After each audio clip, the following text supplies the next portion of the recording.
What is up, everybody, and welcome to episode number 26 of Bettin N Boozin here on the HHH Racing Podcast. I am your host, Kyle Roscoe, and what an unbelievable weekend we had last week with the Belmont Stakes. Congratulations to Arcangelo, Jen Antonucci, as she's been, featured everywhere, and rightly so.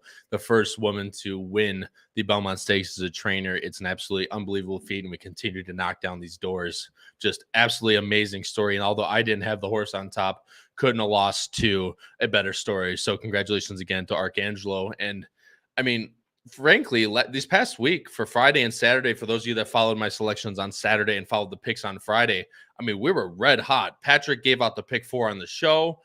I had 7 out of 13 winners out of my first selections on Saturday. Just an unbelievable weekend. Hopefully you guys cashed. And if you did, congratulations. But we're going to get right into it this week, guys. We're going to be talking about the Ellis Park late pick 5 on Saturday with 2 listed stakes, one of them being the Monomoy Girl with the red hot matchup between Wet Paint and Hoosier Philly. You'll find out who we took and if it's even one of those 2 horses coming up soon. But if you are brand new here or you just find yourself coming back and you aren't subscribed, please go below the video player and hit subscribe and hit the like button. It lets YouTube know that this is a show that people want to watch, and we'll continue to push out these videos through the algorithm, but also it helps us out a lot. So if you would do that, we greatly appreciate it. If you're more of an audio listener, please go to Apple Podcasts, Spotify, and Anchor. Those are the 3 main audio media platforms that we post every single show, not only of Bettin N Boozin, but of the flagship show as well. So please, if you're more of an audio listener, whether you're listening to the car, listening to it while study, anything like that, Apple Podcasts, Spotify, and Anchor are your places to go. The power picks, guys, like I said, Howard, Pete, and Paul absolutely nailed it, especially Paul. Happy late birthday to him, by the way. It was his birthday on Monday, I believe. So, again, happy birthday to our co-host, Paul Halloran, over on the flagship show, which airs tomorrow, and I'll go over that in a second. But they absolutely hammered the power picks. Paul's grid. Paul had Arcangelo on top as just one of the many horses that he picked correctly this past weekend. But if you're not already subscribed, I highly, highly recommend it. It's only $4 a weekend. Patreon charges $15.99 a month. So it equates to $4 a weekend, and you'll get spot plays, ABC grids, pick 5s, and everything like that under the sun. If you have any interest at all and you want to make some money, go over to patreon.com/HHH Racing Podcast. And for any info about us, or any info, you could also get a previous editions of the power picks, anything at all, please go to our great website, hhhracingpodcast.com. But guys, we're getting right into it here. I've taken so long on these before. We're just going right into it. We're not wasting any more time. We'll get right into the sequence, because not only do we have a lot of good horse racing to talk about, we have U.S. Open action and the NBA Finals and the NHL Finals ended this past week. So we'll touch on those as well. But from the East Coast, New Jersey, Patrick Kuenzel, and from Chicago, Illinois, now not at college, Charlie Freeman. Boys, back again. Charlie, we'll see about that tag, by the way. What's going on, guys? Nothing much. How we doing? Well, you know me, just chilling, making money, and rooting on my own horses who came in second and third today, which was a good result for the boys, both at 18 and 17 to 1 for both those horses to hit the money to show a little bit. I will never complain about them hitting the board, but there is one race that I want to touch on, as I posted on Twitter today. Those of you that don't follow me at AP Roscoe K on Twitter, I want to touch on Smokin' Jay's race, who just got carded for this Sunday at Ellis Park. But before that, we'll go over to the chat right now. Christine Race, thanks so much, Christine, for joining the show as always. Here as usual, boys, for the money. There's no other reason for you to be here, of course. Just got to make some money. Racing downwind. Boys are back. These guys are boozing, not losing. Absolutely, sir. Cheers to you, my friend. Thanks for joining the show. Ralph, what's going on? Let's make some money. Damn right. Let's do it, man. HHH Racing Podcast. The boss, Howard Kravitz, is here. Let's crush this Ellis Park sequence for Saturday. Thanks, Howard, for joining the show, man. Greatly appreciate it. Paul did have the Belmont winner Archangelo on top, and you can go back to that show and listen to what he had to say about Archangelo. And they aired a show 2 days ago on Monday, a recap with our co-host Patrick Kuenzel, as he was also in attendance of the Belmont Stakes with Howard and Paul. But you can hear everything about what he had to say about the weekend and how his picks went, and how you heard Ben Patrick's experience also at the Belmont Stakes. Not his first; he goes most years, but still a great show if you have not watched it yet. Steven Vanderbrook, astute viewer, my friend. Everyone smash that like button. Greatly appreciate it, Steven. A. Roth walked by Paul leaving the bathroom near the contest room. A. Roth should have stopped and say hi, man. He's a really nice guy, and especially with an astute viewer like yourself from the show, he definitely would have given you at least a few minutes, if not longer. So, A. Roth, thanks so much for joining the show, man. Greatly appreciate it. But guys, like I said, I want to go into this race real quick, and then we'll get into the pick 5 sequence on Saturday. This is the Mighty Bow Stakes. It's on Sunday at Ellis Park again. This is not Saturday. This is Sunday. It is a full field of 10 with an also eligible 11. I mean, you have Karatari, Yes I Am Free, Bad Beat Brian, Gear Jockey making a return, Just Might, No Balls, Surveillance, and of course, the big gray man himself, Smokin' Jay, gets in there with Gaff Leone back up. That I love to see. This is definitely a very, very tough field for Jay, or not necessarily for Jay, because Jay's numbers compare to these horses in this race. But Bad Beat Brian, who beat him last time's in here. Karatari's old nemesis is back in this spot as well. It's just a really nice field, honestly. So I'm extremely excited to see how he's willing to. How he steps up to a field like this. Although I would say, even though it was 6 horses last time, the field at Churchill was almost a grade 3 field. You had Bad Beat Brian in there, and other Just Might was in there as well, and some other really nice horses.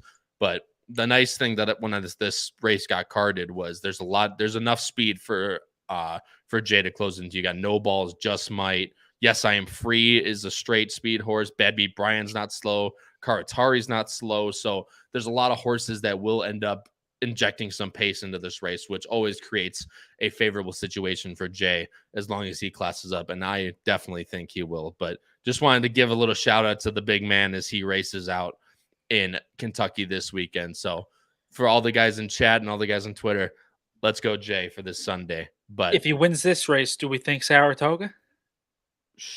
I don't know, man. Hey, if he runs, especially if he runs well, I mean, realistically, in this race versus the grade 3 Troy, I mean, who else is going to come in? Like, realistically speaking, I mean, maybe Big Invasion or one of those horses jumps in there just to get a race at Saratoga for a little bit of a prep. But I mean, this is realistically grade 3, grade 2. I mean, grade 2 edging caliber of these horses. Yep. So, I mean, if he runs well against this field, there's definitely no saying why he can't class up to a race like Saratoga. But Whitney weekend to watch Jay and the Whitney, now that would be pretty damn cool. But obviously, we won't know until he runs first in this race on Sunday. But guys, let's get into the actual sequence of the pick 5. But and Joseph Lawson, thanks so much for joining the show, man. Greatly appreciate it. Another week just making some money. Thanks for the nice words, Joseph. Greatly appreciate it. Welcome to the show. And then he also says, nice call. Patrick didn't have it, but you called it. Lesson learned. See, you got to listen to the Boozin boys. And Patrick's, he's right every once in a while, but it's the way. Few and far between. Whatever, man. I mean, hey, we have the same picks usually, so I can't be, if I'm, denouncing you, I'm denouncing myself. So that's the way it goes. But hey, Jim Pillards, with all the chalk Belmont weekend, Kyle must have cleaned up. Paul, I mean, Jim, you follow me on Twitter, my friend. You saw hitting some nice doubles. I actually we got not a chalk double. It was 3-1, 9-5 double that paid 15-1. I mean, hello? That's just giving away money at that point. It's insane. Yeah, see, the Troy's on, and then Howard goes, Troy's on Whitney Day, grade 3, going 300K, going 5.5. So, I mean, that's right in Jay's wheelhouse, realistically speaking, as long as he runs well on Sunday. But obviously, I'm not the boss. We'll consult the boss on that, but he's also thinking about going that Whitney weekend. So we'll see how it goes. There's obviously no promises and there's no aim at all right now. Jay just has to run well on Sunday. We'll get him an allowance that week too. See, that's what I like to hear. Anything. Hey, see one of my horses race at Saratoga. Now that is going to be. And then Howard just comment. I'm waiting for it to pop up here. But he goes, is anyone going to be there for the Whitney? I don't know. Howard, what do you think? I think there's might be a group barbecue that weekend with a bunch of us, if not all of us. I don't know about Pete or Charlie yet, but Patrick's going, Howard's going, Paul's going, and the rest of the Breeders' Cup crew will also be going. So if you guys are out there for Whitney weekend, please stop by and say hello. But guys, enough dilly-dallying here. Let's go into the pick 5. It starts with race 6 on Saturday. It is a $127,000 allowance race going a mile and a 16th on the turf. And as I bring up the Equibase right now, it is a full field of 10 with 4 also eligibles. And there's some really nice horses on the also eligible list. I mean, you have Ocean Point and Dunedin, I believe is how you say it. I always mess up his name, and I get yelled at for it in the comments. But a full field of 10. The morning line favorite is the number 9 Anglophile for Gaffleone and Brian Lynch. And as I bring up our picks right now, and I'll switch to PPs, there are 2 of us going with the chalk in this race. And it is a surprise me, but it's not Charlie for once in his life. Charlie is going with the number 5, who I have 3rd, and Patrick has 2nd. And the number 5 is Demolition Duke for Chris Davis and Brian Hernandez. Hasn't run on turf at all, and a trainer switch coming off of Brad Cox. But Charlie, you have the floor, my friend. Why are we wrong, and why is Demolition Duke going to win? Yeah, for starters, I just want to address the fact that I don't even have the favorite in the top 3. So I really want anti-chalk to make a statement early. I will say in advance, this was a very difficult card and sequence. So by no means do I think I'm bold, especially when you consider the favorites 3-1, and then the second choice, so I went is 7-2. So I don't think I'm being that outrageous. But yeah, the reason I ended up with Demolition Duke, quite honestly, is I just like the figures. Obviously, if you look from a figures perspective, Demolition Duke clearly stands out in my eyes like a sore thumb compared to the rest of this field. And I also just like the tactical speed, and that this horse has shown the ability that it can sit right off the pace with a stalking trip and then make that move. Been working decently. Again, I also just like Christopher Davis a lot as a trainer. And yeah, I mean, I know obviously he was previously trained from Brad Cox, who's obviously one of the best in the business. So it is a slight, obviously, downgrade in training. But again, I like the figures on this horse. And I think a lot of the horses that excited me were closers. So I just feel like Demolition Duke is going to get the first jump out of the real contenders in the race, in my opinion. And I just think Demolition Duke, if it sits the right trip, which I believe it can, that it'll just get that jump before any of these other closers that are solid, like the 9 can. And I don't think the 9 will get there in time. Did you just call Arlington legend Chris Davis a downgrade in training? Man, that's I love Chris a Davis, hurt to the Brad Cox. I mean, I know I'm just giving you crap. I love Chris Davis, and he is a really good trainer. So don't doubt that, it's such a massive decrease. But I mean, going from dirt to turf, I mean, obviously Chris saw something. This horse does have turf breeding. If you bring up the dam, you see it was all turf. Yeah. And a lot of her progeny have actually only ran on dirt. So it'll be interesting to see. But this horse does have the breeding to be good on turf. It's just, and probably will get the right trip in a spot like this. But it's just a matter of, it's the wild card. I corrected myself, no drinking. If he takes to the turf, he definitely could be formidable in this spot. But Patrick, we're going with the number 9 Anglophile, coming out of a really, really live race in the American turf. Of course, it's live. Otago was in there. But anyway, Patrick, what do you like most about Anglophile? Yeah, to be honest, I'm going to toss that American turf for Anglophile. The horse just didn't run. And, you look at the previous starts at Churchill Downs, the horse has not seemed to really like Churchill Downs that much. And I just, I look previously to the Gulfstream race in the Cutler Bay, ran solid behind enemy lines in that race. And then you look back, I know this is last year in July, but that maiden special weight at Ellis, the horse beat Salute to Stars, which that horse is now 2 for 2 for Brad Cox. And that horse is running in Monmouth in a big stakes race. So I think Anglophile is a solid horse. And, should get a trip with tactical speed and Tyler on board. I like this horse a lot. Yeah, I mean, I completely agree with you. And obviously, like I said, the American turf, that race was extremely tough. I mean, just looking at, we'll go to the American turf right now. Of course, you have Otago back here, but I mean, Webslinger, Farbridge, Major Dude, Mo Stash, Behind Enemy Lines, Carl Spackler, Mendelssohn's March. I mean, Mendelssohn's March ran what? 9th in that race and came back to run 2nd in a really nice race behind Webslinger. So, I mean, this race is completely live. That's one of the things where I'm looking for horses coming out of this American turf. And even though this horse didn't really run a step at all, he can really be, if he can, I mean, and that race was even a step up in the buyer speed figure term. So if this horse can continue to put it together, Anglophile can definitely be tough in this spot. And if the 5 doesn't take to the turf, that 83 can turn into an 87. And I think an 87 is definitely good enough to win this race. Charlie, I'm going over to you real quick. We're going to go over Fearless Soldier, then we'll go over the 8, and then we'll move on. We really don't have anyone else in this spot, but the Fearless Soldier is a horse I really didn't know what to do with, really. Todd Pletcher, Ricardo Santana coming out of a maiden special weight win at Gulfstream after the championship meet. I mean, I just didn't know what to make of this horse, frankly. Yeah, so what excited me about Fearless Soldiers, while I know the figures don't show necessarily the step up, again, I do like, even though it's not on, like, I guess, a big layoff, but nonetheless hasn't run since early March, is still working forwardly again with Pletcher. And really what caught my eye was when I watched the replay at Gulfstream, was this horse did not have a good start to its trip at all. As you see, it mentions it was studied into the first turn, so it did have to pull up. And, for me, typically that could seem to be a worry for most horses, especially one that's inexperienced, that could completely psych the horse out. But instead, Fearless Soldier completely calmed back down, sat back a little farther than I think planned, maybe because of that. And I think Irad just didn't want to risk the horse getting steadied again or getting upset. So he backed the horse up. And then off the turn, though, that kick that Fearless Soldier, that's really why I like Fearless Soldier, was the kick that Fearless Soldier showed after it got back onto terms on that final stretch. To me, shows that the distance should be a good fit for this horse. And again, I just think if it can get a good trip and not have to worry about the steady, maybe it can sit again a little closer up and get that trip similar to where the 5 will be. The reason why I think the 10 is interesting, again, and also a little bit better of a price, is I think that if Fearless Soldier can have that kind of kick again, and again, not have to worry about getting studied over the turn, I think Fearless Soldier could be very dangerous in the spot. Again, I mean, it's Todd Pletcher, wasn't a cheap horse by any means either. Obviously, anytime Irad's been on a horse in the past with Pletcher, it's usually a horse that has high potential. And again, I also like that it is a lightly run horse. So I think the Fearless Soldier does have a lot of potential to step forward as well. Yeah, absolutely. And I mean, you can see Charlie was talking about with the trouble into the first turn.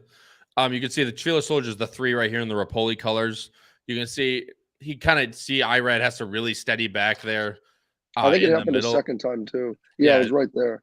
So, he still gets a good trip by any means. But Agreed. Did run into a little bit of trouble. You see Irad's just going to take him to the outside, wasn't handling the inside too well. We'll skip to the top of the stretch where Irad just tips out from that position and just basically rolls by everyone in this field. So, I mean, Gypsy Chief is a decent horse, but realistically, if you have a Pletcher in that type of spot, if you're getting the pocket, it's very tough to beat horses like that. And I just don't, like I said before, I just don't know how good this horse really is. I don't have him in my top 3, but I have Fearless Soldier in 4th. He definitely is a play for me on the spread. So, Rob, and Gulfstream looking like I like that one. That's good. That is a funny one. And it definitely does also look like that, to be honest. It's a really good comparison. But if Fearless Soldier can really continue to improve off that last start, I just don't. How much will he really improve off of 74? Maybe like an 80, 81 would be realistic, but is that good enough to win a race like this? I'm not 100% sure, but I think Fearless Soldier is definitely used, but he might be a little bit overbet just judging by the connections in this spot. Patrick, I'll let you close out. No, wait, I have the 8. Me and Charlie have the 8. More Than Looks, actually. So, Charlie, I'll let you touch on real quick. This horse can fly. Oh, my God. Yeah, More Than Looks is a fun one to watch on the replays. This horse, I don't know if it's because the highly respected and well-liked on this podcast in particularly, Joel Rosario. Obviously, everybody on the HHH Racing Podcast loves Joel Rosario more than pretty much anyone. Big weekend at Belmont, though. Don't bust him. Oh, no, I'm not the one who normally takes the shots at him. I just had to point out how much this podcast loves him. But, yeah, if you watch More Than Looks, I mean, the concern for me is the slow starts. You see that's what happened last time out, and that does worry me a little bit, as I do feel like because of the tactical speed in this race, if More Than Looks has too much to do late, there are some other decent closers, like the 9 horse, so I don't know if it she is the number 5. Sorry to interrupt you, Charlie. She is the number 5, by the way. Yeah, you're good. As I play this, you'll see she gets out really slow, but man, can she fly, or he fly. Damn it, I got a drink. Yeah, I would say if you want to skip to the end, I mean, I forgot I feel like the winner of this race was a very talented It's horse. Turf King. Yeah, he's the 3 right And I here. remember we covered this card actually, and I think Yep. all of us were on Turf King and we're heavy on Turf King as well.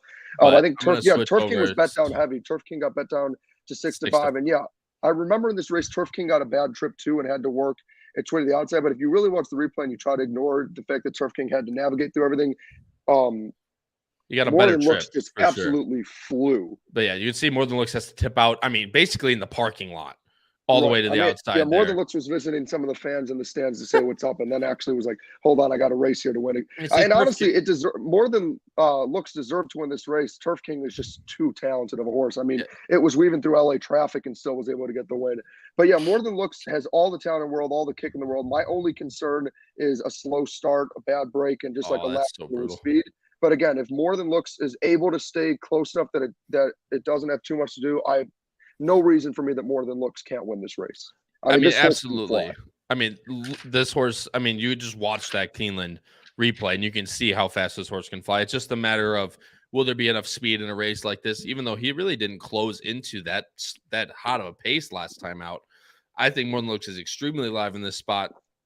And I'm hoping that you won't get that I will get all that 4-1, although you'll probably get 7-2 on this horse. It's just there's a lot of betting interest in a lot of these horses, so I think a soft favorite is definitely going to be on the cards for this one. Sorry, Charlie, I'll let you close out with any last comments and we'll move on. No, that's just what I was just going to say. I don't think the connections, and in no disrespectful way, but I don't think the connections stick out enough. And I do think some people are going to be concerned about the lack of early speed on this horse. So I feel like if enough people watch the replays for the late kick, then yeah, it might get bet down a little. But I don't think this one a close favorite. But I do, like you mentioned, I think I saw somebody earlier say this might be a spread race. I think it definitely is a spread race. I mean, you guys know I'm the king of the small tickets, 2x2 every race, but this was one even I had to spread for my standards. So yeah, I think there's a lot of very live, similar level horses. I think that's why you see so many horses in this race are like 3-1 to like 5-1 or so, somewhere in that range, which is what this race is kind of indicating. This is a very competitive race. Absolutely, and it's a great betting race as well. So if you have a strong opinion, play on the win end is definitely on the cards. Obviously, stay above what you deem is value to you. I'm going 9-8-5. Patrick's going 9-5-10, and Charlie's going 5-10-8. Guys, moving over to the next race here. This is the race before the listed stakes races. It is a maiden special weight, 120K. I'm switching over right now. Sorry, it's 6 furlongs on the dirt, a full field of 12 with one also eligible. The morning line favorite is the number 1, Zeitlos, I believe. I believe it's Zeitlos for Christian Torres and Steven Asmussen. I mean, I'll switch over the picks right now. You can see that we all are going with the number 1 in this spot, and we won't spend too much talking about him, but he looks easily the best on paper. Patrick, I'll go to you first. I mean, just that 82 kind of sticks out in this race. Yeah, that 82 definitely sticks out. But, you know, what I find fascinating is this horse on debut actually if you watch the replay, tossed Manny Franco right out of the gate, kind of like stumbled and then literally tossed Manny out of the gate, and the horse jumped over the inside rail. So that does concern me a little bit, getting the inside draw. But this horse improved off the layoff after running in September and then comes back in April, improved, lost to, I want to say Scylla. It's a Billy Mott horse who's now is now 2 for 2 and is going to be, I don't know where Scylla's pointed, but that's a very big time horse. And I just think this spot is very much Zeitlos is to lose and is going to be on the lead and is very fast. And it's going to be a catch me if you can type of thing. And I'm just hoping Christian Torres gives the horse a good ride out of the gate and is smooth sailing. Cheers. But yeah, it really is her race to lose. And like I said, the numbers stick out. Christian Torres is going to have this horse on the lead, especially from the rail. And if she improves anything off that 82, Zeitlos is definitely going to be tough in this spot. But we are not all over the place underneath. You two have the exact same horses. So I'll let you guys talk. And then we'll move on to my 2 picks. Driana is the number 11 for Ben Crowbrook and Luis Machado. Excuse me. Ran a decent race in 120,000 maiden last time out. was just denied and has been training really well over at Keeneland. Charlie, I'll go to you first. What'd you like about Gianna? Yeah, so I mean, it was just the only other horse with experience that interested me, and then we'll highlight a little bit. There were two first-time starters that interested me, but for me, this is still Zylos's race to lose. This is my strongest, at least in my eyes, pick of the card, which you'll see when we get to our tickets. I just think Zylos is way too talented for this field. But yeah, Gianna, I mean, I'm a little surprised with what the time form figures say, because for me, the reason I like Gianna was if you watch the replay, closed very well towards the end. And for me, that was just my angle. The only way I really see this one horse losing is if someone can come from off the pace. And I know, obviously, with first-time starters, we have no idea who's going to be a speed, stalker, closer, etc. But the only one that's run before that has at least showed the ability to have interest in doing its best running late was Driana. So that was my angle. And as you mentioned, also the works caught my attention as well. Certainly also wasn't a cheap horse by any means. So yeah, I just think Driana could be interesting. And then I'll let Patrick start. I guess we're touching on the 5, but for me, the 5, and I'm a little biased because I have some connections to the trainer of the 7, but for me, the 5 and the 7 were the other two that stuck out to me. I mean, yeah, absolutely. And I did take the 11 in consideration. I just wanted to go a little bit off the cuff here, as these types of races are really something you can take a shot in, and the 8 is one of those horses for me. But Patrick, I'll let you touch on the 5, and then we'll unless you have anything to touch on the 11 before we move on. But no, Charlie hit on it. With the 5, I mean, Rudy Brissett, his numbers are incredible this year. And I actually, when I saw this horse and I saw it's owned by Winstar, it brought me back to the undercard on Kentucky Derby Day when Brissett had I think the horse was second time out, and against Asmussen's Extra Anejo, who was bought for almost $1 million, and that horse romped Extra Anejo in that race. I think the 5 is live, and we'll see. Zylos is going to be tough, but depending on if this horse is forwardly placed, this could be a good one for Rudy. I mean, absolutely. I mean, just the connections alone. You got Rudy, you got Winstar Farm, Gaffleon. This has been training pretty lights out at Keeneland. I mean, this horse is definitely one to take into consideration. And also, you don't have the luxury of starting the sequence off of this race to check the board, but keep an eye on the board, as the tote board will really be your indication on how live this horse really is. 10-1. I think is very unfair to a horse like this. I don't think you're getting anywhere near that 10-1. I agree with you, Charlie, but we'll see how it gets there. But again, off the cuff, I went with the number 8 Uncorked for Jonathan Wong. Jonathan, you want to talk about insane numbers? Jonathan Wong's numbers. I mean, he's an amazing trainer, and just the fact that I know it's been on the Churchill Downs training track, but this horse has been working bullet after bullet. Ran last time at Churchill. Never really got a chance to got involved in a really hot pace. With blinkers on, Jonathan Wong was 22% of the time out of 483 runners, I'm pretty sure. Let me go check that right now for you guys, but I'll go to equipment and blinker switch to on, apply the filter.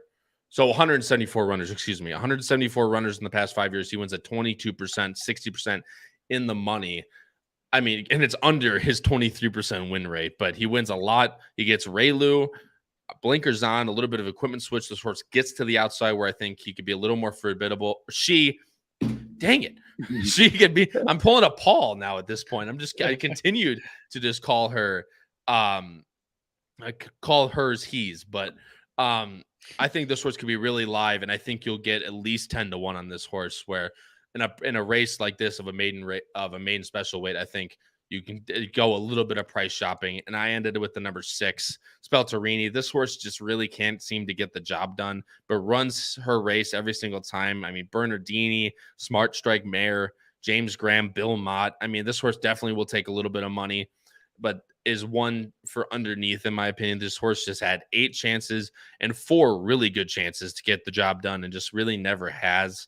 So I don't know. It's second-itis, you can call it, I guess. But this horse is not one for me on the win end, especially at the price of 4-1, which I think this horse probably will be, just judging by connections. This horse is definitely one underneath and will most likely play a factor. But on the win end, I'd be a little hesitant at that. But I want to give a quick shout out to Keith. Thanks so much for joining the show, man. I don't think I've ever seen your name before, so thanks so much for joining the show. Sit on the beach of Hawaii watching this show. Now that is a good setup, my friend. Yeah. That is an absolute jealousy moment, but cheers to you, my friend out there. Pina coladas, margaritas, whatever you got out there. and it's only 4:31 out there. So cheers to you, my friend Keith. Thanks so much for joining the show.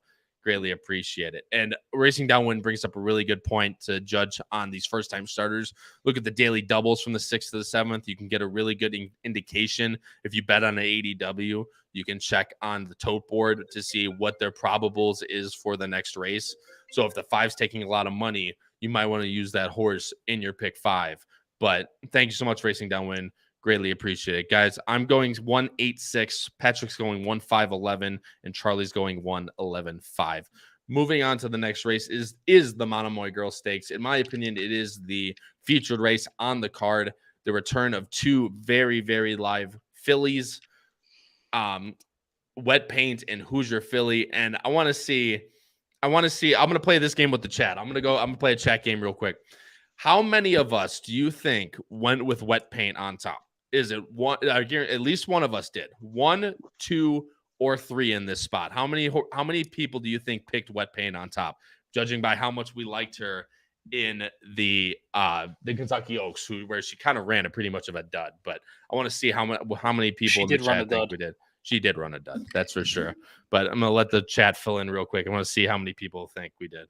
So 2, 2, 2. Howard, the boss, says 2. Sylvain says 2. Michael says 2. Should be 0, says A-Roth. Ralph Conti says 3. Keith says 1. And I'm going to bring it up right now. Actually, Jim says all 3. Jim, I like the way you think, but it is not. Only 2 of us are going with the number 1 Wet Paint. And I am the low man out going with the Gray Wonder Hoosier Philly. I'll let the boys talk first about Wet Paint, but I really like Hoosier Philly in this spot, but I'm going to switch over to the PPs right now. Charlie, you're up first. Wet Paint. I mean, there's not really much to say about her. She was a really good filly up until the Kentucky Oaks, where it really didn't run all that well. Yeah, I mean, for me with Wet Paint, the figures, though, are just so consistent. Love Tyler Gaffalione getting on this horse as well. The works haven't been anything to me that concerned me at all. I think Wet Paint just needs to make sure to not – I know Wet Paint likes to sit far back, but just make sure to not leave too much work cut out. But I still think Wet Paint is an unreal kick. For me, I still think Hoosier Philly is a threat. When we get to the tickets later, I didn't want to take the risk of losing to Hoosier Philly. And I also just didn't really want to take the risk of singling 2 different times. I wish I had the balls on me to do it. But I just think Wet Paint is too talented, too consistent. I think Hoosier Philly ran a great race. But if you look at the figures, maybe it was a huge step up and Hoosier Philly continues to build on it. I don't know. I need to see another successful race before I can believe that. But yeah, for me, Wet Paint, just too consistent, too many solid races. I'm not going to fault Wet Paint over one bad race to assume that Wet Paint can't bounce back to form. Again, just too much talent for me on Wet Paint to not put on top. I agree with you. She is extremely talented. Patrick, I'll let you touch on before I give my 2 cents on why she's going. Jim. I know. I put it up on the screen. I had no comment, Jim. No comments from you. Yeah, no. Listen, Hoosier Philly she's just the type of horse to me that, I got to see it to believe it. We could say she ran big in the Black Eyed Susan, sure. On the lead, took them as far as they couldn't, lost to Tax, who came back and won at Belmont. But at the end of the day, I just feel like this might be the type of horse where she just can't find the wire. And Wet Paint, you could say Hoosier Philly might be on the lead, but I can make the case that there's a couple other horses that need to go to have any chance. And that's going to put pressure on Hoosier Philly, and it'll set up for Wet Paint. Wet Paint has been training well, so it's not like there's anything to be scared about there. I just think Wet Paint's the better horse. Which she definitely could be. I mean, just judging by the races we saw at Oaklawn, I mean, she definitely can be just the better horse. But I like Hoosier Philly in this spot, and there's one simple reason why I do. She did run a super race last time out, but Hoosier Philly, in my opinion, has a big pace advantage in this race. I think, although your point is taken, Patrick, where you can look at, she's 107 early time form, then 3 has a 99, and the 2 has a 102. But I don't think they're anywhere near as fast as Hoosier Philly is, especially what she showed last time out. At 1 mile and an eighth, she ran a faster half mile than the 2 ran, or no, excuse me. So not a faster half mile, but she was also 8 lengths behind at the half mile. But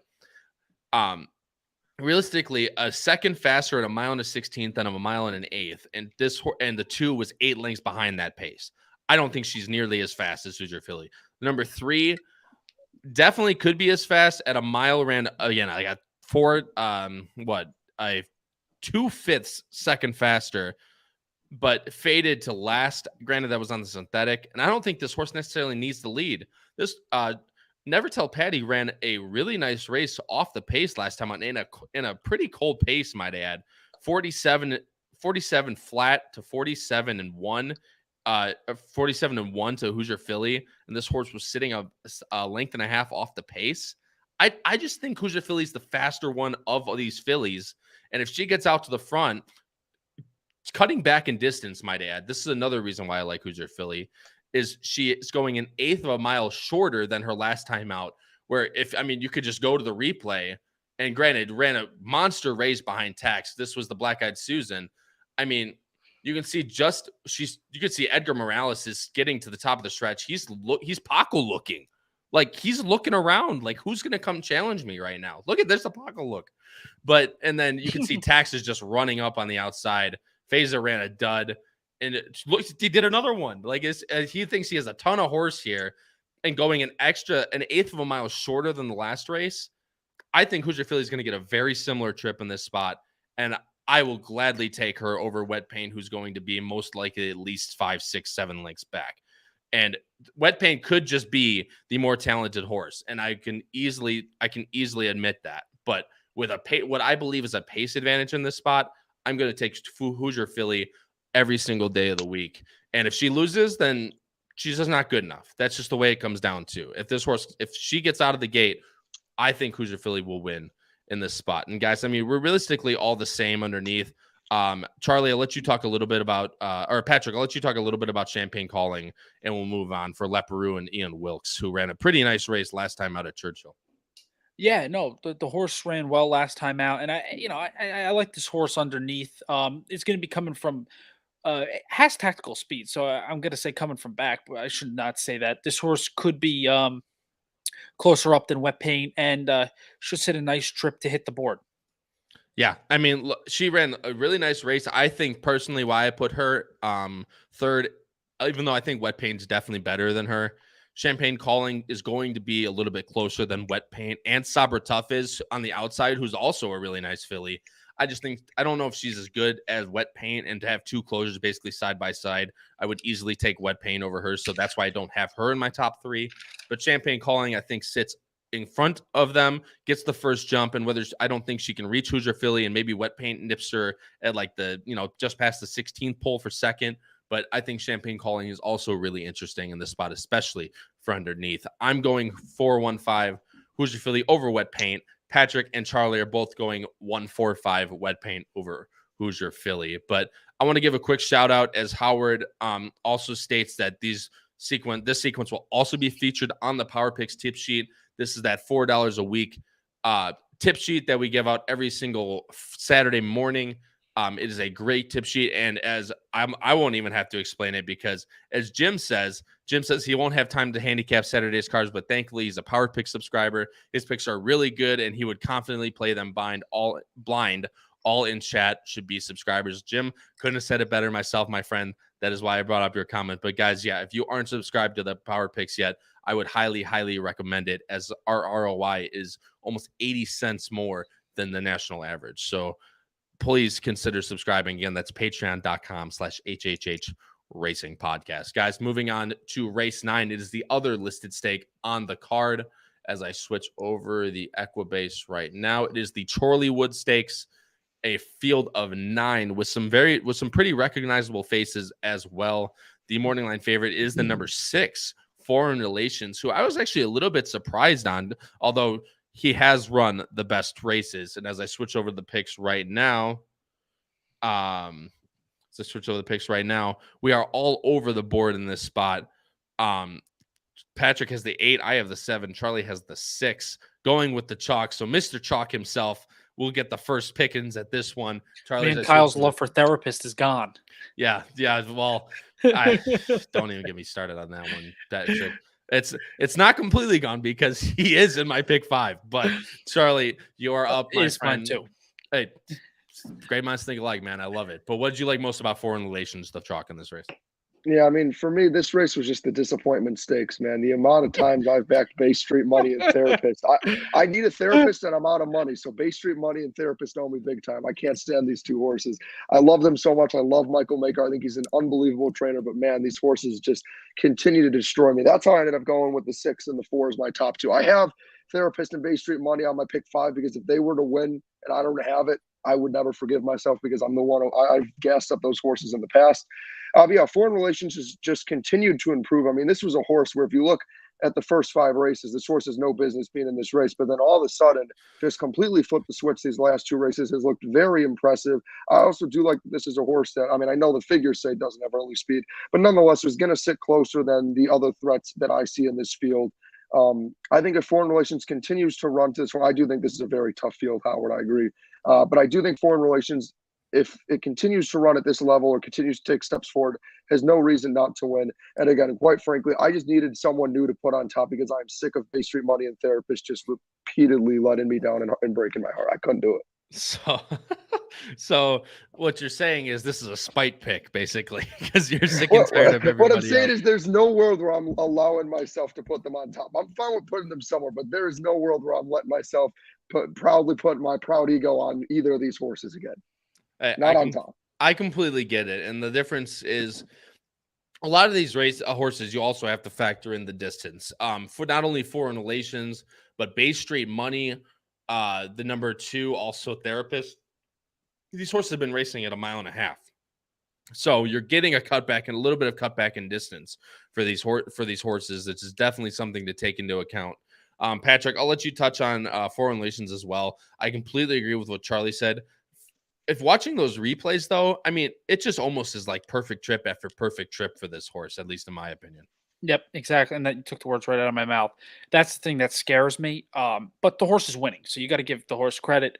And I mean, the horse is shown the speed, the tactical speed needed, and has been training very well. So we'll see. I'm really unfamiliar with the trainer, and I think this is awesome. Trainer's got a shot in this race with a pretty live horse. Yeah, and I mean Connor Murphy. I mean, if you look at his races going back, I mean, he's not a bad trainer by any means. He's had some really nice horses, and this one might be one of the best of the lot. This horse will be making, as A-Roth points out, fast horses make their own trips. I mean, this horse definitely might get the same trip as he's always gotten. But I mean, is he as talented as the rest? The last race suggests so. But we'll obviously see as it comes to it whether he's better at 1.25 miles than at 1.5 miles. But at 2-1 with a horse that's very tactical, I would need over 2-1 to bet this horse on top.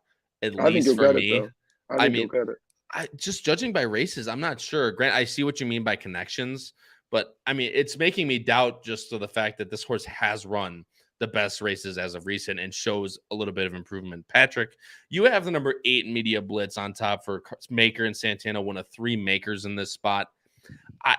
I mean, this is the one maker horse I could not decide what to do with because I had this horse in 3rd, then I had this horse off my 3rd, but in my pick 5, and I could not decide what to do with him as he seems to win, but it really hasn't shown it in a long time.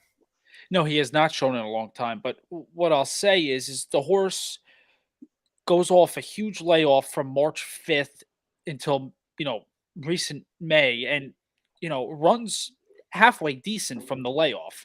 And Maker obviously sees what he likes in the horse and is going to put him in this spot in a stake spot. And I'm banking on Mike Maker placing this spot off a pretty quick turnaround. And I think this horse has a shot just because in a race where you don't know who's really going to show up. I think Media Blitz and Maker believe this horse has a big shot, and throws up a bullet workout right before the race. And Maker is an unbelievable second off the layoff. That is true. That is also very true. I mean, I can just do that real quick right now if you want me to. I mean, that's the reason I get not non-sponsored at all, but I use DRF for everything, and I think it's the best what was it, a 180 plus day layoff, Patrick? I'm sorry, I clicked off. Yeah, of it. yeah, correct. Yep. Okay, so let's see. So days between Pretty sure starts. it's like 25% or something. So it's a second after 180 to 365. I'll do it real quick for the viewers. And 180 to 365, you apply it. I mean, it's 25% out of 147 starts. I mean, having a horse come second off the layoff off of a 6-month plus layoff and you're getting 25%. I mean, that's Mike Maker for you, realistically speaking. But like I said, I just could not decide what to do with this horse. Maybe this horse is better in a 1.125 distance. You can see they're kind of throwing him everywhere from 1.116 to a 1.5 miles. So it almost seems like Maker can't figure out where this horse necessarily is best. And up at this type of stakes level, this horse has run well in optional claiming company, but hasn't been able to show it. Granted, it was in grade 2 and grade 3 company, but hasn't been able to show the class up. So this horse I think it will have to be one to beat me, but this horse could be definitely live for Maker. I'm going with the number 7, Bay Street Money.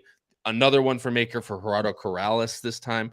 Ran a really great race in the Pan American behind Therapist, but ran pretty evenly. 2 Emmys kind of just walked the dog as he always does in the Fairgrounds race. So I think this horse is better shorter. Personally, as you can see, the last time out, just really never got anything going. I mean, it was bet down even at Churchill and just really could not, like I said, could not get anything going.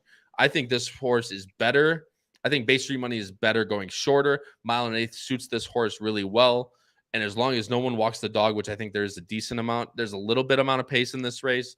This horse can sit a good trip, and Bay Street Money can go by as long as Gerardo Corrales gives this horse a good ride. So Bay Street Money is my top pick, especially if he can go back to that 93 he ran 2 back in the Pan American. But realistically, underneath, we're pretty much the same. Patrick, you had Foreign Relations underneath. Charlie, you had the 2 other ones that I don't have. So go over really quick the 4 and the 2, and I'll go over the 1, and we'll move on. Yeah, so with the 4 horse, again, I was just looking for a new face, new horse that I haven't seen before. And I like the improvement in the figures. This horse 2 back at Keeneland ran a huge race. Obviously, you can see was just absolutely nowhere. I mean, we're talking 10 lengths off the lead towards the end, 5 lengths off the lead, way back at the field, and then just completely rallied. So for me, I like seeing that potential. And then, trying to switch it up by moving it to 1.125 miles, which this horse hadn't done before, and didn't run a bad effort by any means. The figures still say yes. The horse also was bet down a lot more than the race that it won in. So yeah, for me, again, I was looking for a price. I think you also woke at right around 10 to 1 on this horse. I don't think this is a horse that's going to take some big money by any means. And again, like I said, I've been burned by these horses in the past. I think I don't even think it's necessarily out of spite. I think it's almost more so just the fact that it's hard to just continue to trust horses that aren't doing it for you. And again, if you see a horse that has some sort of figures that, say it could fit in this spot, why not take a flyer? And again, at 10 to 1, I know you always like to say this, if you're putting some faith in double-digit horse, you're not going to talk someone off of it. So kind of thought, why not? Definitely a race where I'm going deeper in this race for sure. This one's wide open in my eyes. I mean, absolutely. I completely agree with you. Vivar is definitely interesting, and I'll let you go over the Therapist for a second. I have this horse nowhere, but Isman my pick 5. I think this horse is still really interesting. Charlie, talk about Therapist real quick before we move on. I mean, yeah, Therapist obviously gets Tyler Gaffleon, which I think is huge. Again, Michael Maker, just a tremendous trainer. This horse has run very solid. Obviously, last time out wasn't a good performance, but beat Bay Street Money, which was a great performance in my eyes for both horses. But I know this is also a horse that has been heavily bet down. I remember when it was at Gulfstream, that all of us, I think, were all over Therapist and thought that it was a shoo-in in one of the Gulfstream races that we covered on this show, and Therapist proved to be nowhere. So certainly this horse has been up and down. But again, you can't deny the raw talent. You can't deny the figures. There's certainly a lot of figures that this horse has shown where Therapist fits. Again, I was actually literally just about to say what Howard said. I mean, I wouldn't say 10 to 1. I think that's a bit of an overreaction. But I don't think Therapist is worth 3 to 1. I think because of the connections, unfortunately, you're not going to get a great value. This is not a horse that I would bet on this race on its own person. I think this horse should be closer to like 5 or 6 to 1, like right around where Bay Street Money is. But again, you still can't deny the talent. And for me, there's enough in the past where I don't want to not have this horse on my ticket. Yeah, I agree with you. It's just the matter of this horse is newly 8. I mean, granted, ran a really nice race in the Pan American, although he got the pace setup he needed in front of him. Therapist is a nice horse, but his best days might just be behind him at this point, and at 3 to 1, I mean, hopefully this horse should be 10 to 1, but most likely will be around that 6 to 1 mark. But anywhere near that 3 to 1 mark, I won't touch it from here across my apartment. Like that's I'll push that. If you don't like it, push it somewhere else, as Patrick once said. But I like the one as well. Hidden Stash, 15-1 for Victoria Oliver. This horse really just, for me, this horse has ran some really nice races. He just hasn't been able to show the class up.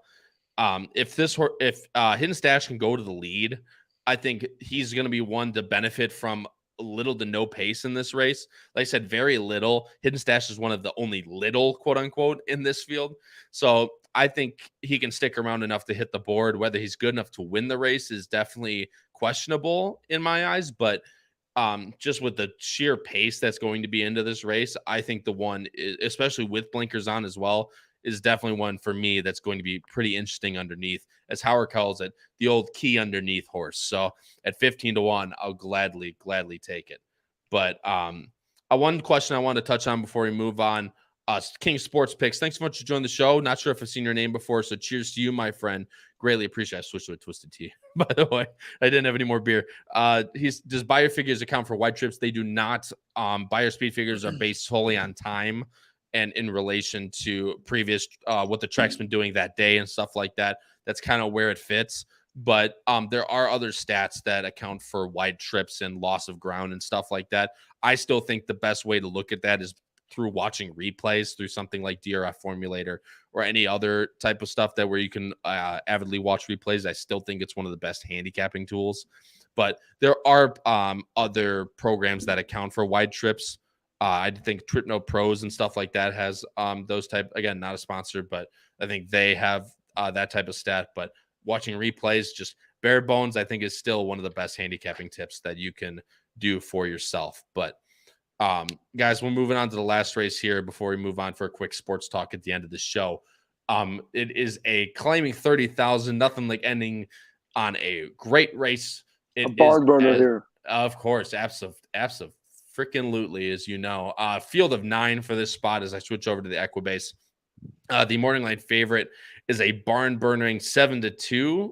No, 3-1 for T-Max. Yeah, it is 3-1 for T-Max for Jack Gilligan.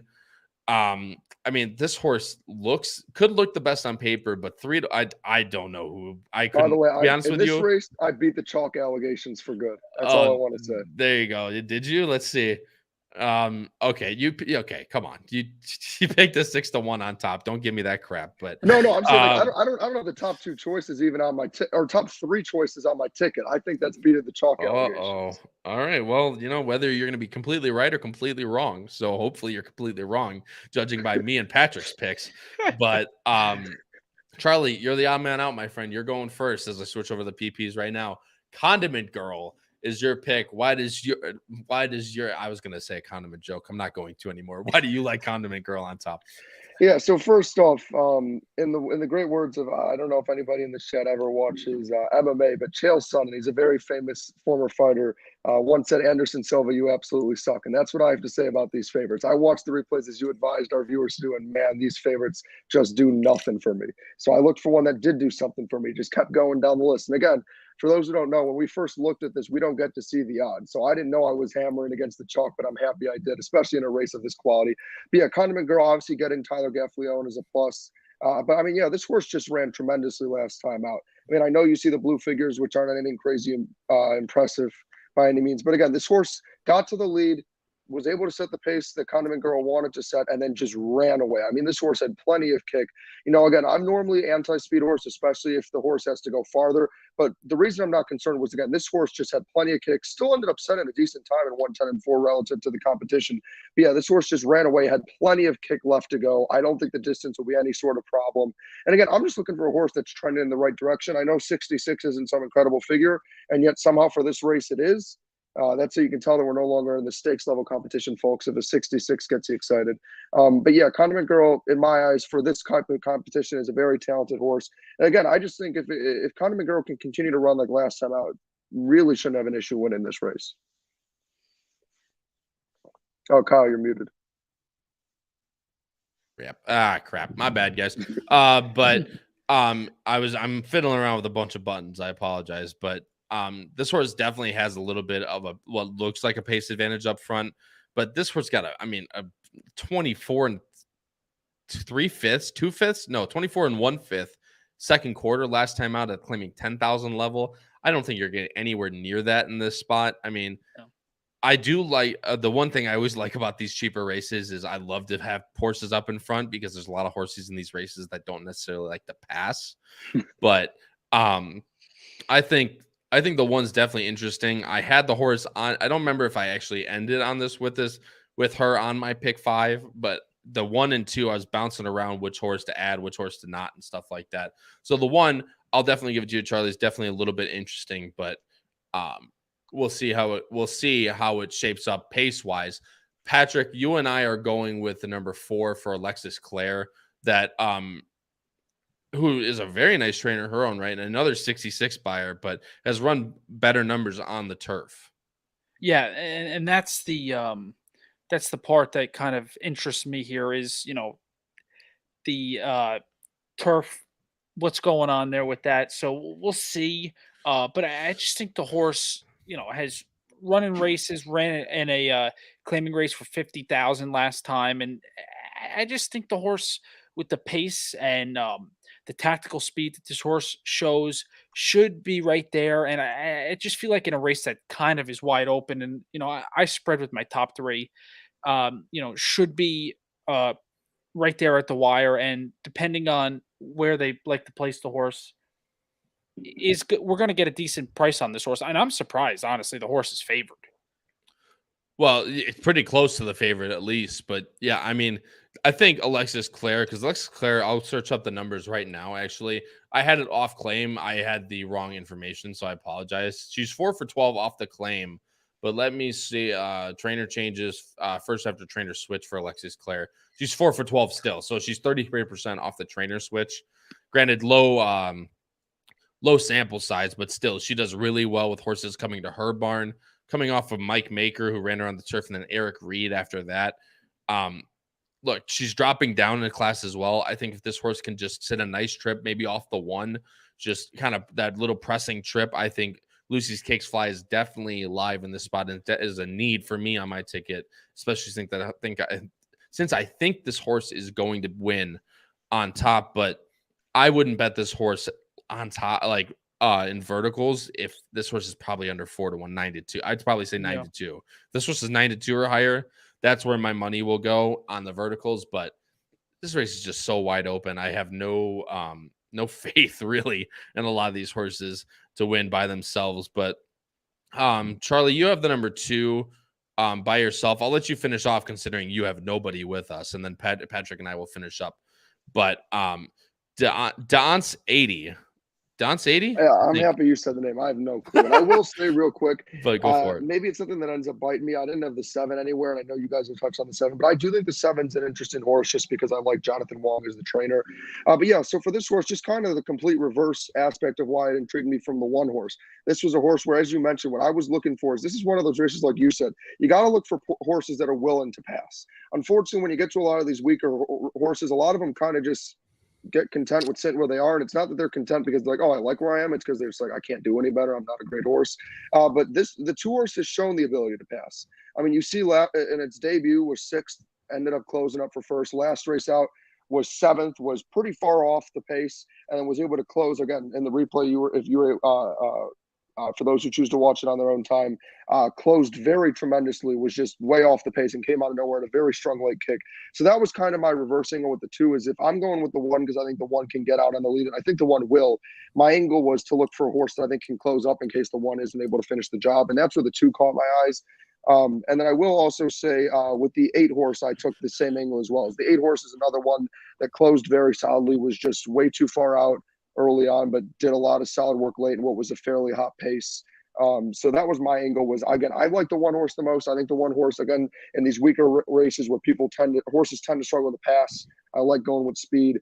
But my angle was if I think my speed horse gets caught, look for the 2 closers, at least in my eyes, that look strongest, and that's why I went with the 2 and the 8. I think someone in our chat also mentioned some love for the 1 and 8 as well. So I'm not alone, even though it looks like I am. Yeah, Rob N, I have 8 occasionally help me on top, which is this horse. I mean, Brian Hernandez Jr., Matt Schur off the claim is 19% out of 89 runners in the last 5 years. So Matt Schreier is not a person to take lightly off these claim situations by any means. But I mean, this horse has to go up a little bit to the 30,000 level. 9 winners of 3 still, but I don't know how good this horse really. I mean, the numbers are slow even for this type of race. It's just a matter of, can this horse set a good trip with enough pace in front to close? And for Acacia Help Me, I'm not too sure about that type of spot. But Patrick, I have the number 7 in second. You have the number 7 in third.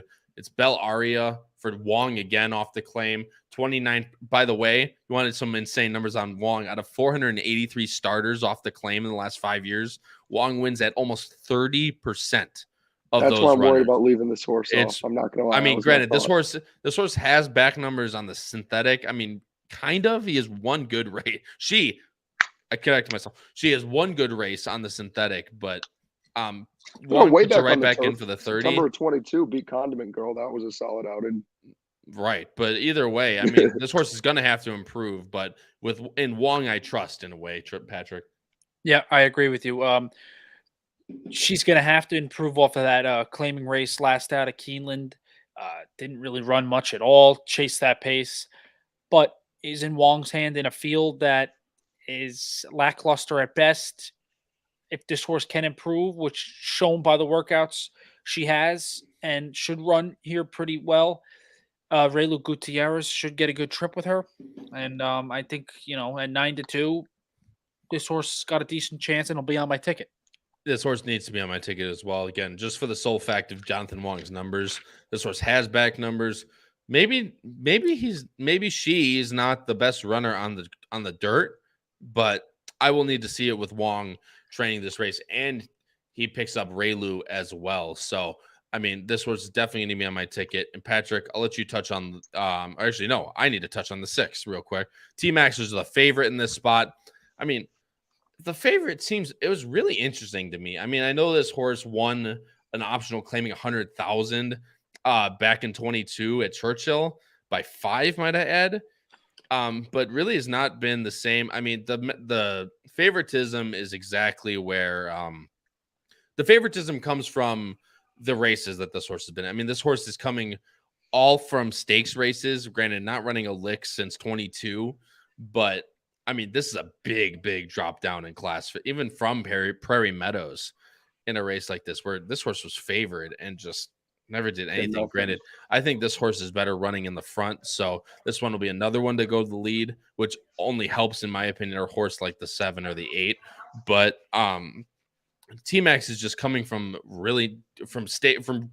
way better races than the rest of these horses. So if she classes up at all, she's definitely a horse that needs to be on my ticket as well. I'm going 4-7-6. Patrick's going 4-1-7, and Charlie's going 1-2-8 as the lone wolf out on the field. But we're gonna go to our pick 5s right now.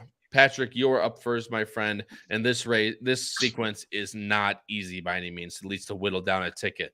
So Patrick's pick 5 is $90. It is going 4, 5, 8, 9, 10, singling the 1 in the second leg with 1, 4, 5, with 2, 6, 7, 8, with 1, 4, 7. Again, $90 ticket. Patrick, go ahead, explain yourself why you're going to hit this ticket. Yeah, listen, the first leg, the allowance on the turf, that's a tough race with multiple horses that are, solid horses, some making, dirt to turf switches, but, good pedigrees and stuff like that. So I'm going to spread in that race. As much as I do like Anglophile, I just think I have to spread in that race, especially with the Pletcher horse. In the second leg, I think Zeitlos is, as solid as a bet as it comes in this sequence, considering everything. So I'm going to single the 1 there. Then I'm going to go 3 deep in the Monomoy Girl. I'm kind of scared of Hoosier Philly being on the lead. And I have Wet Paint in the 5 as well. And then in the 9th, which is the 4th leg of the stakes race on the turf, I went 4 deep there. I kept Therapist on because I'm, a little, just in case Therapist run back to a couple races. And then my top choice Media Blitz, as well as the 6 and the 7. And then in the 10th, I went with my top 3 choices. I couldn't go too much deeper because of the ticket. Just hopefully get to the 10th race and, Lucy's Cakes Fly. That's easier said there. I like that horse, and I think that horse has got a good shot to win. But I'm going to go with the 1 and the 7 as well. You're muted. Why, dude? That I'm major host fail today. I swear to God. But my ticket's very similar to yours, Patrick. So I'm definitely in agreement with you. Charlie's again the odd man out of these tickets, as he has a lot of horses that we don't have. As I move to his ticket now, $48, a little bit cheaper than Patrick's, going 5, 8, 9, 10, singling the 1 again. So if the 1 loses, we're screwed. Basically, is what it comes down to. With 1, 4, with 2, 4, 6, 7, with 1, 2, 8. Again, a $48 ticket. Charlie, talk about your ticket construction. Yeah, so I mean, like I said, the 1 was my strongest feeling and pick. And as you've mentioned many times on the show, is if you want to look for a way to make money, is you got to, stick with your convictions. And for me and Patrick, we both made it clear that I guess all three of us said how strong we feel about this 1 horse. Again, as we all kind of touched on, we thought this very first race was a tough one.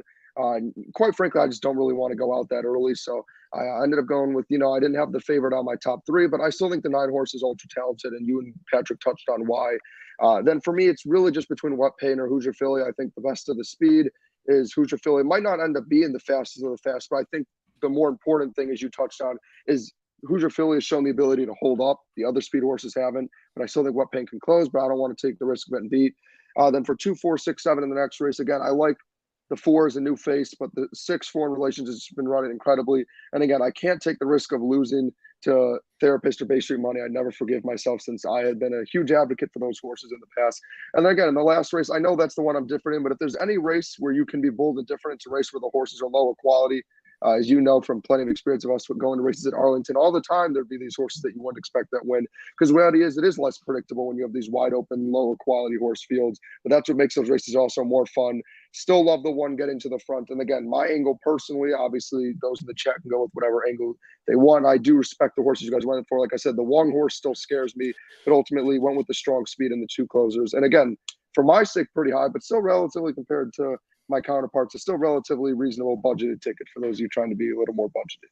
Yeah, absolutely. And I'm usually with you, Charlie, with a little bit more budgeted, but these last few sequences, man, I just can't narrow them down. I mean, my first ticket for this rate for this sequence was $150. So I had to dumb it down, or whittle it down a little bit, but I got it down to 96. So I'm going 5, 8, 9, 10 with 1. Again, the 1 loses, we're just absolutely screwed. Hey, but we all had that 3 horse, and it worked out the Hardy Constitution. So well, yeah, that horse we spent 15 minutes on, and 1 to 9, yeah.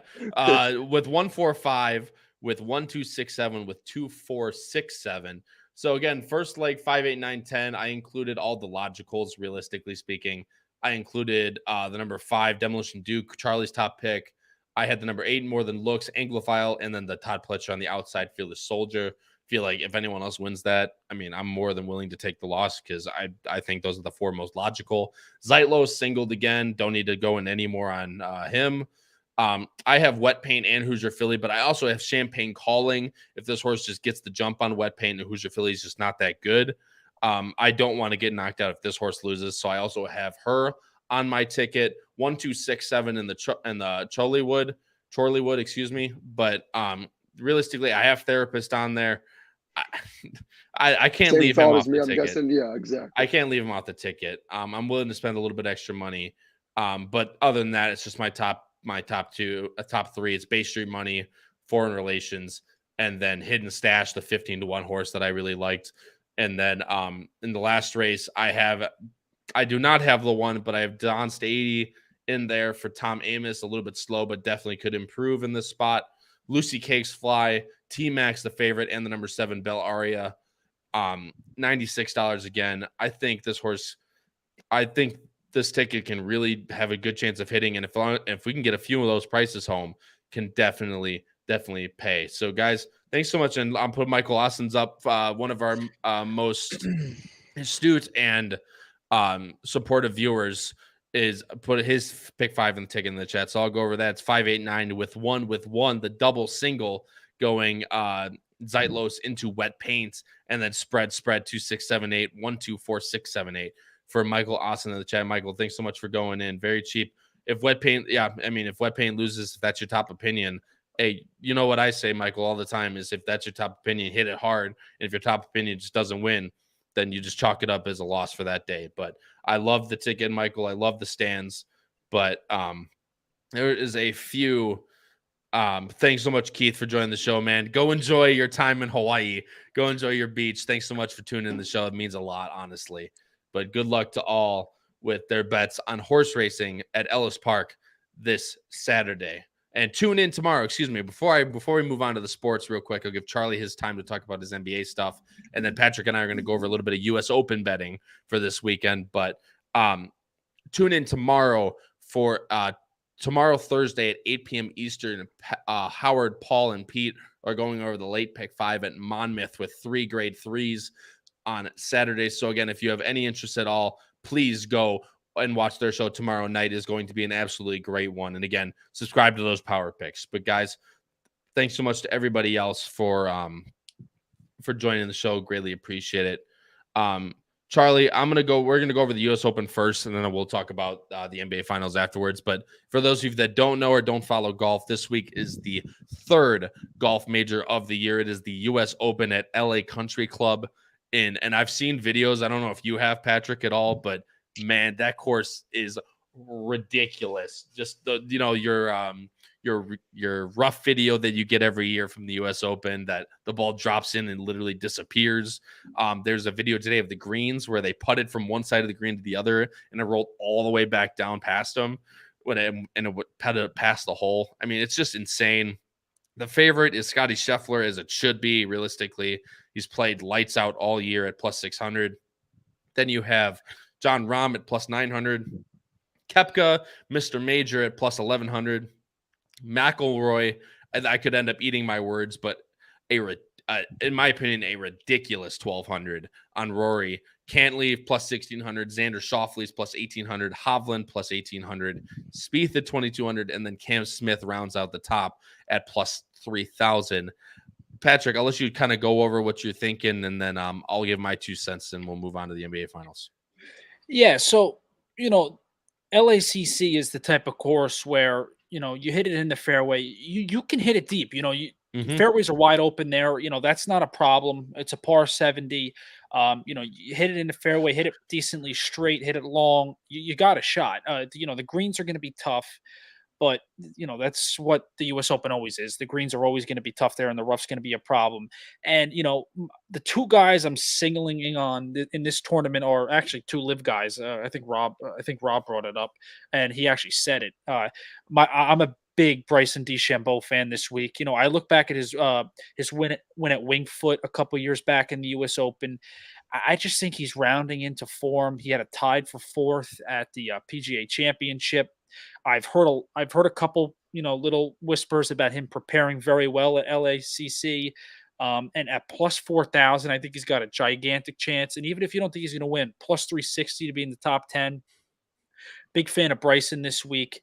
He seems to be getting his putting back, and he just looks healthy. And everybody, the stress on him, with the live stuff. Now I feel like that's kind of gone. So I think Bryson's got a big shot, as well as Brooks Koepka. And I don't want to bet Brooks to win, but I do like him in the top 10 at plus 130 is like a little bit of a value play. Yeah, I mean, absolutely. Anytime you can get plus money on Mr. Major and a major found in the top 10, I mean, I love that. I just showed a bunch of comments. I'll go over them as I can, but there's 2 guys I love, and Pat Howard already took one of them, as he must be reading my notes right here. I swear to God. But Howard goes, Homa has the course record at LA Country Club, which he does. And I love Homa as a value play. You can get a lot of value of him everywhere. And I've loved Hovland ever since the season started. I think he really has come into his own this year, winning 2 back by the I can't remember the freaking tournament. It's not coming to me right now. The tournament that Hovland won, but winning 2 back and coming into this. He didn't play last week, so he's going to come rested up, and he's been at LA Country Club this entire week. So I really like Hovland at least in the top 10, and Homa in the top 10 as well, at least top 20. But I'm going to play them both in the top 10 on their own and parlay them together. And I'll probably play Hovland to win on the side as well. But I just think there's a lot of good value that can be created in this spot. Scheffler plus 600. Once you start going down top 5, top 10, he goes into the minuses. But Scheffler has played absolutely lights out all year long. And I think kind of leaving him, just kind of hoping that he's not going to be there, I think is a little bit of a mistake, if you will. I mean, he's going to be there. You know that. He'll be probably at least top 10 unless something insane happens. But Homa and Hovland are my two plays. So I don't think he'll miss the cut, Rob. I personally don't. Just how well he's played at LA in the past, but what, Patrick? What you got? I tend to agree with Rob. I hate to, Homa just hasn't done it in the majors for me. That's the problem. And we could talk about the home course and stuff like that. This course is playing different than the way he's played it, and I know that for a fact. They changed this style up a lot. But listen, Max Homa is a stud, so he's it's not like he's not going to show up to a course and be ready to play. So he just hasn't done it in the majors this year. So, but we'll see. Hey, listen, you're going to get a good price on him. I mean, you will get a good price on him, and I think did he place second in a major once? I think it was one of them, but either way, I do agree with you, Patrick, and your point is definitely taken for a lot of these people. But it's just a matter of golf's a great sport to where no matter where you look, you're going to get value. Yep. But it's very hard to look in the correct place. Granted, you can always go with the top players, but there's always guys at like that around that 3,500 mark to win that will give plus 250, 260 to get into the top 10. And I think that's where you can really create value is you whether you like to parlay or not. I usually tend to parlay 2 or 3 guys for top 10 with a top 20 or something along those lines to kind of create an 8-to-1 bet, if you will. I think, like I said, I think the U.S. Open is going to be a great tournament this weekend. I'll definitely have it on the TV all 4 rounds.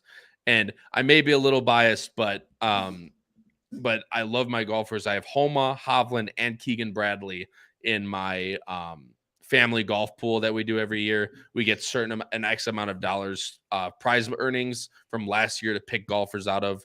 And I ended up with those 3 guys. So again, you can call bias whatever it wants, but I think they both are set up really well. Homa with home course advantage, Hovland with how good he's playing, red hot hand. I love those guys to be in. And as long as Keegan Bradley can make the cut, I'll be happy. But realistically, like I said, the U.S. Open is going to be a great tournament. It's definitely a must watch. I don't think there's going to be very many extremely low scores this weekend. I think LA Country Club's going to play pretty hard. But as Howard touched on in the chat, there's 5 par 3s on the course. So, your long ball hitters, especially at least for an overall sense of the course, won't play into it too much. LA Country Club's not the longest course in the world. So, but Patrick said, if you can play it deep, you can definitely take advantage of some of those holes that are on that course. But I like Homa, Hovland, Patrick. Did you say who was your best bet? Oh, Koepka and DeChambeau, right? For live guys.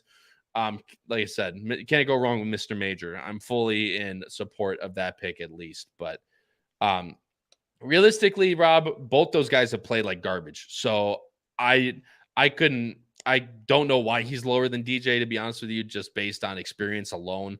But if I could eat my words again, but if they place top 20, if DJ places top 10, I'll be extremely I can't think of I'm drawing a blank, but it'll be extremely interesting if he can get anywhere near the top 10 because he hasn't shown it in the PGA Tour majors in a while. So, Charlie, you have the floor now, my friend.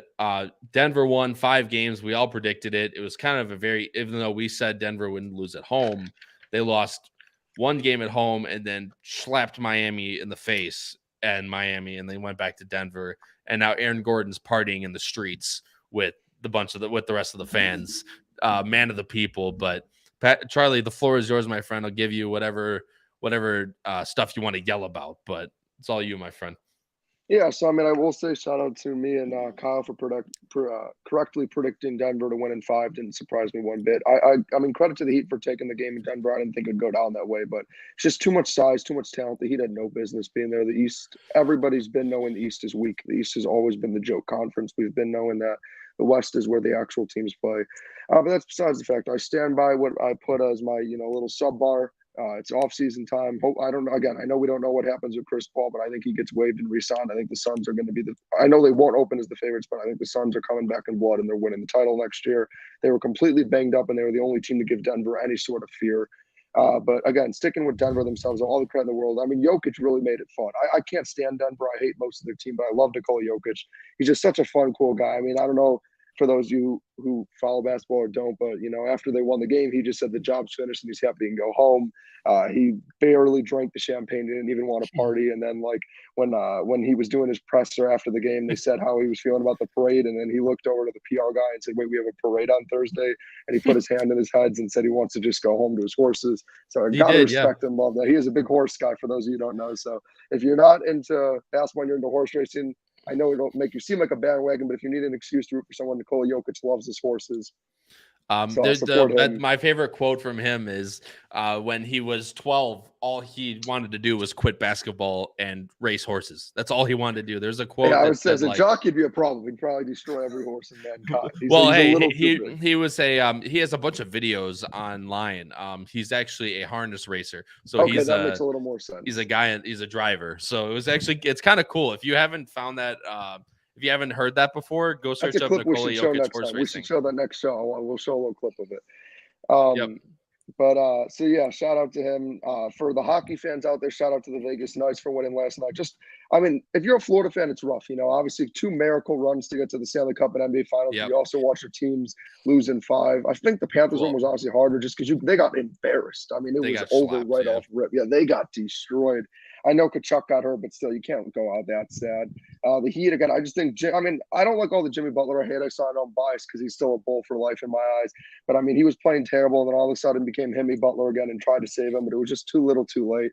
Their offense was just I love Eric Spoelstra, but, man, their offense, for those of you who watched that game, was just one of the hardest things I think I've ever watched. They couldn't score basketball. Yeah, the problem is the Heat live and die by the 3. They're a small ball team that likes to push the pace and play strong defense and take a ton of threes with role players like DePaul Legend, Max Strus. And the problem is when they're missing their wide open threes, they can't win a game. And that's ultimately what it came down to. But just, get ready for your futures, folks. Wait for the Chris Paul news, but once it's set in stone, bet the Suns to win it all next year. Just take your money to the bank now. That's all I really got to say about sports. And then one other shout out real quick. I don't know if anybody here is into UFC MMA, but shout out to my boy Charles Oliveira, who got a huge win this past weekend. A lot of people were down on him, but that's my favorite fighter. He's a legend. He's a really good fighter, and I think he's coming back for the title. He's going to take out Islam Makhachev. He dumpstered that guy. He's going to take out Islam Makhachev. I'm quoting it here first. I'll take all the heat I get for it. He will finish Islam Makhachev. If Makhachev loses, Oliveira would be a good one to lose, but Islam has just been. Well, if he beats Oliveira, I think it's over. There's no one left for him to fight because then he's just fighting guys who are only strikers and who he has no fear on the ground. Because that's the thing about Charles is he's a great striker, but he's also unreal in jiu-jitsu, so it's scary to go on the ground with him. But that's my whole sports rant. And for golf, you know what? I'm going to be honest. I don't know the first thing, but I like the guy's name, Xander Schauffele or something. Xander Schauffele. Yeah. I was just looking up the odds and trying to find someone you guys didn't pick, and Xander's just a dope name. So I'm going to go with him. And if he wins, man, you guys might need to be removed as golf experts because I don't watch it at all. But that's my pick. Hey, picking horses by their names, man. Every blind squirrel finds the nut every now and then. So that's what I'm going with, folks. Take him. Sprinkle a few bucks for my sake. I agree with you, Chris. I mean, he's just so good on the ground and they already fought and he kind of just got pushed around in a way on the ground. Oh, agree. But Charles said that wasn't the Charles Oliveira, and I'll believe him. He said he was back against Beneil, who was the guy who hadn't lost in 5 years, had 8 straight wins, and Charles destroyed him. Yeah, but Charles is a good striker. Don't get that wrong. But it's a matter of can he compete on the ground with a guy like Islam? He has the most submissions in UFC history, so he's a scary guy to take to the ground. But you're right. If Islam can the way Islam beat him last time was he just rocked him twice because Charles didn't respect him on the feet, and then he got a finish on the ground. So I'm banking on Charles being a smart fighter. If he fights like he did against Beneil, Islam is in trouble. I'll take all that plus money. I'm taking Charles by knockout. So That's my early pick for whatever That's that now fucking that goes one for. is bold. Charles by knockout is really I don't bold. think he's going to submit him just because even though he's a great submission artist, I when get have it. you ever seen a Dagestani guy get out Russell? You know what I mean? Like, I just don't think that's going to happen. That's their game. I don't disagree with you, man. But and then again, the last thing for Racing Downwind, my friend, if you haven't seen his Twitter at Racing Downwind, he has a bunch of videos on the Golden Knights. He was at a bar watching it. Congratulations to them. Vegas finally gets their cup after 4 years of being right there. Yeah. I mean, they made it the first year as an expansion team with with the GOAT Marc-Andre Fleury in that and couldn't get it done. Couldn't get him another cup. But no, congrats to the Knights. I mean, we just had a lot of major sporting news this week. Yeah, now we're in the lull. It's just horse racing season, folks. Just buckle on down. Nothing wrong with that by any means, my friend. Always love a good horse racing season. But to everyone out there and to my co-host, thanks so much for joining the show. Greatly appreciate it. We had a bunch with a really good viewership, and especially even through the sports stuff. Just great chat, great comments. On the show, I love to have an open discussion. So thank you to everybody in the chat who commented, contributed, and like I said, just hope to continue to do it next week. And if you weren't here earlier, please tune in tomorrow for the flagship show, going over the late pick 5 at Monmouth on Saturday. Again, that is 8 p.m. Eastern. It is an hour earlier than Bettin N Boozin. For my co-hosts, Patrick Kuenzel and Charlie Freeman, this has been Kyle Roscoe in episode number 26 of Bettin N Boozin here on the HHH Racing Podcast. Thanks so much, everybody. Have a good night.